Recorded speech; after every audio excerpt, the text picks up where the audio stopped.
você! Está no ar a primeira edição do programa do Mister Mengão, o seu telejornal com as notícias do Flamengo. Flamengo com uma virada espetacular, conquista Intercontinental Sub-20 no Maracanã. Dirigentes do Mengão viajam para a Europa para buscar Alexandro Alcaraz e Gonzalo Plata. Hoje tem festa, hoje tem Flamengo e Bragantino no Maracanã e Michael vai ser titular. Landim expõe passo importante para a compra do Leixões de Portugal. Essas e outras você confere agora. Fica comigo até o final, porque aqui tem muito mais Flamengo para você. Olá, muito bom dia. A nação rubro-negra está feliz, está em festa com outra virada sensacional. O Flamengo cresceu nos minutos finais para superar o Olympiacos da Grécia por 2-1 aqui no Maracanã e conquistar o título inédito Intercontinental Sub-20 Mundial da categoria. Muito organizada, a equipe da Grécia dominou parte do jogo e abriu o placar, aos 9 minutos do segundo tempo. Aí Felipe Luiz resolveu fazer modificações para dar um novo gás na sua equipe e deu muito certo. Caio Garcia entrou muito bem no meio e começou e terminou a jogada do gol do empate. Com isso, empurrado pelos mais de 31 mil torcedores, os garotos do Ninho foram para cima e continuaram a pressionar. Até que chegou o gol da virada, sensacional, já nos acréscimos com o gol do Felipe Tereza, artilheiro. Outro que entrou bem no segundo tempo, depois de receber um ótimo passe do bom centroavante Wallace Ian. Vamos combinar. Novato no cargo de treinador, o Felipe Luiz coloca o seu nome na história da base do clube com a conquista desse sábado, porque ele soube ler o mau momento dos garotos no início da segunda etapa para fazer as modificações que mudaram totalmente o cenário da partida. 4 jogadores que entraram na segunda etapa participaram dos 2 gols do Flamengo. Caio Garcia fez o primeiro e ajudou a retomar o controle no meio de campo. O Jean Carlos, Adriel e Felipe Tereza construíram a jogada do gol do título num lance que passou de pé em pé e envolveu toda a defesa grega e terminou no gol do Felipe Tereza, que enlouquecido saiu correndo pro abraço e até tirou a camisa e levou cartão amarelo por isso, jogou longe de tanta felicidade. O troféu disputado entre o campeão europeu da categoria com o vencedor sub-20 da Libertadores começou a ser disputado em 2022. Na sua primeira edição, o Benfica venceu o Peñarol por 1-0 no estádio Centenário de Montevidéu. No ano passado, na La Bombonera, o Boca Juniors derrotou nos pênaltis o AS Alkmaar da Holanda após 1-1 no jogo normal, no tempo normal. O Flamengo entrou em campo com Diogo Alves, Daniel Salles, Iago, João Vitor e Zé Wellington, Ryan Lucas, Guilherme e Wallace Ian, Matheus Gonçalves, Chola e João Alves. Entraram durante o jogo Caio Garcia, da Mata, Giancarlo, Adriel, Felipe Tereza, o homem do gol. No final do jogo, o Matheus Gonçalves deu uma sacaneada no Palmeiras, dizendo que eles não têm Mundial também Sub-20. Parabéns, garotada, vocês mostraram que é ser Flamengo, mostraram garra, determinação e foram premiados com o título. E você, Felipe Luiz, demais, você foi cirúrgico nas substituições que deram a vitória para o nosso time. Parabéns pela sua leitura de jogo, meu filho. Parabéns por ter levado o Flamengo a mais uma conquista histórica. Eu tô te esperando no time de cima, meu garoto. O time do Flamengo está definido para enfrentar o Bragantino às 20 horas desse domingo pela 24ª rodada do Campeonato Brasileiro. A grande novidade é que o Michael, contratado essa semana, será titular.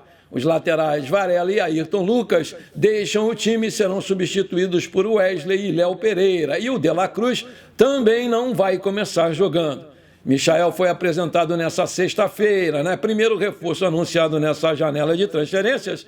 Ele comemorou muito seu retorno aí após 2 anos defendendo o Al Hilal da Arábia Saudita. O seu novo vínculo com o Flamengo vai ter a duração de 4 temporadas. Provável escalação do Flamengo vai ser Rossi, Wesley, Fabrício Bruno, Davi Luiz e Léo Pereira, Alan, Pulgar e Gerson, Luiz Araújo, Michael e Bruno Henrique. Provável escalação do RB Bragantino: Cleiton ou Fabrício, Natan Mendes, Douglas Mendes, Eduardo e Luan Cândido, Raul ou Jadson, Lincoln e John, Gustavinho, Henry Mosqueira e Eduardo Sacha. O técnico é o Pedro Caixinha. No primeiro turno, o jogo entre eles acabou empatado em 1-1 com o gol do Bruno Henrique. Apita o jogo catarinense Gustavo Bauer. Foi aquele mesmo que suspendeu Luiz Araújo de forma incorreta no jogo contra o Atlético Goianiense. Estão lembrados?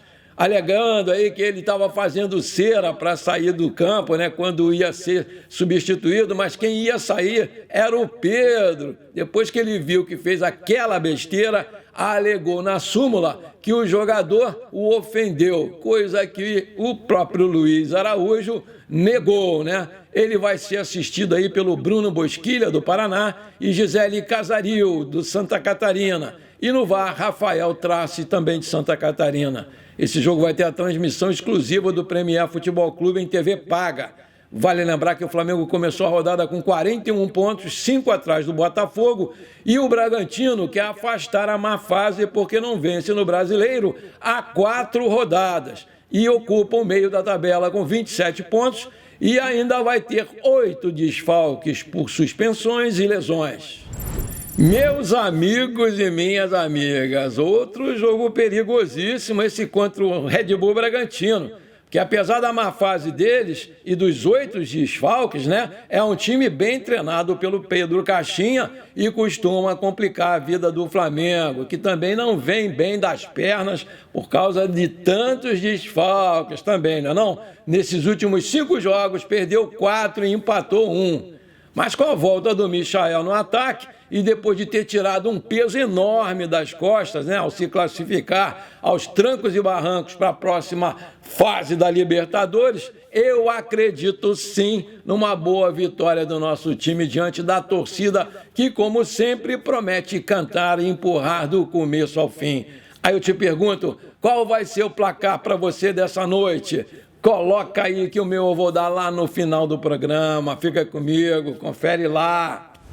Produção, coloca aí para nós os resultados dos jogos de ontem do Campeonato Brasileiro. Atlético Goianiense 2, Juventude 1, Palmeiras 5, Cuiabá 0, Atlético Mineiro 0, Fluminense 2. Olha aí, o Fluminense saindo aí da zona de rebaixamento.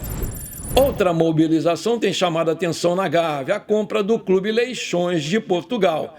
A empreitada tem como objetivo abrir o leque do clube como mais uma opção de lucros, utilizando a Europa como possibilidade de negócio. Recentemente, o presidente Rodolfo Landim detalhou tudo o que está acontecendo aí com o sonho rubro-negro, como apontou a matéria do Bola VIP Brasil. Todavia, nessa sexta-feira, veio à tona um passo fundamental para sacramentar a compra do clube português. Isso porque o presidente Landim concedeu uma entrevista ao Globo Esporte e explicou que o clube deve avançar mesmo no primeiro rito da operação. Aspas, a operação do Leixões, para ocorrer, deve obrigatoriamente passar pelo Conselho Deliberativo do clube. O que temos são tratativas para viabilizarmos que o clube passe a operar o Leixões sem qualquer custos, passando a ter controle da operação do clube e, após alguns anos de experiência, decidir se investe recursos para adquirir o time em definitivo ou não, afirmou lá o Landim. O mandatário ainda explicou o motivo do interesse no Leixões. Aspas, vislumbramos muitos ganhos nisso, a expansão da marca é um deles, mas além disso, é fato que o mercado português, mesmo na Série B, consegue uma valorização maior de atletas que o mercado brasileiro, fecha aspas. Para finalizar, foram expostas negociações do passado. Inclusive, já fizemos algumas operações com clubes deste mercado. em que os jogadores sem espaço no profissional foram para Portugal e se valorizaram muito, como foi com o Benfica, Estrela Vermelha, Paços Ferreira, Porto B, Famalicão, Chaves e o próprio Leixões, onde conseguimos bons contratos para os nossos jogadores, que são ativos nossos, ou conseguimos encaixar os que estão sem espaço aqui por empréstimo ou em definitivo por lá, mantendo percentuais importantes para possíveis vendas futuras. Mas, mais uma vez, a operação, para acontecer, deve ser aprovada pelo Conselho Deliberativo do clube. Agora eu tenho um pedido para te fazer. Se você está curtindo o nosso programa, então não esquece. Manda brasa agora no like para fortalecer o nosso canal. E se você ainda não é inscrito, bora lá, me dá esse prazer, me dá essa alegria. Aperta o botão inscrever-se, aperta o sininho ali e pronto. Simples assim, você me ajudou demais. Muito obrigado. Segundo o portal ge.com, com tudo muito bem adiantado para o anúncio de 3 reforços, o Marcos Braz e o Bruno Spindel partiram para a Europa nesse sábado para fechar as contratações do Alexandro, do Carlos Alcaraz e do Gonzalo Plata. Após a classificação contra o Bolívar, o rubro-negro acelerou as conversas e foi realizando os acertos etapa por etapa. Alexandro foi a primeira contratação encaminhada. O lateral esquerdo vai assinar contrato com o Flamengo até dezembro de 2026. Nesse sábado, o Mengão deu passos decisivos para contratar o Carlos Alcaraz. Acertou tudo com o jogador e definiu já o tempo de contrato. Vai ser até julho de 2029. O Mengão vai pagar 18 milhões de euros, 111,7 milhões de reais na cotação atual, e também o mecanismo de solidariedade da FIFA ao Racing, que é o clube formador do meio-campista de 21 anos. Vale destacar que, por conta dessa negociação, o Carlos Alcaraz não foi relacionado para o último jogo na Premier League do seu time, e o seu irmão confirmou a sua ida para o Flamengo. Na sexta-feira, o clube também deixou muito bem encaminhada a contratação do ponta-direita Gonzalo Plata, do Al-Sadd do Catar. O Flamengo vai pagar inicialmente 3,65 milhões de euros, 22,65 milhões de reais na cotação atual, por 30% dos direitos econômicos do jogador, e o percentual restante será comprado de forma progressiva, de acordo com metas. A negociação por Plata chegou a ter um contratempo nesse sábado, mas os nós foram desatados e o desfecho positivo está muito próximo. A ideia é que a assinatura dos contratos dos 3 jogadores aconteça na Europa. E os empresários do Gonzalo Plata trabalham para levá-lo do Catar ao velho continente para que isso aconteça. O ponta tem como características os dribles, a velocidade e com certeza vai deixar o torcedor rubro-negro encantado. Gonzalo, então, foi elogiado pelo seu ex-treinador Jorge Célico. O Jorge trabalhou com ele na seleção equatoriana, tanto na principal como nas de categoria de base, e disse, aspas, Gonzalo vai ao Brasil e vai arrebentar, vai fazer o futebol brasileiro se apaixonar por ele, escreve aí. Lembre, o torcedor brasileiro sente falta de um jogador com o drible imprevisível. Ele vai ser uma febre indo jogar no Brasil, disse lá o seu antigo técnico. O Marcos Braz e o Bruno Spindel têm o objetivo de voltar ao país antes da partida de ida das quartas de final da Copa do Brasil na próxima quarta-feira contra o Bahia em Salvador. Bom, por enquanto foi isso. Eu espero que você tenha gostado do nosso programa. Muito obrigado de coração por você ter ficado comigo até aqui. Um forte abraço. Não esquece de compartilhar com seus amigos e parentes flamenguistas para a gente crescer o nosso canal. Eu conto muito com você. Bora lá ser feliz. Pra cima deles hoje, Mengão, 3-1, tá bom.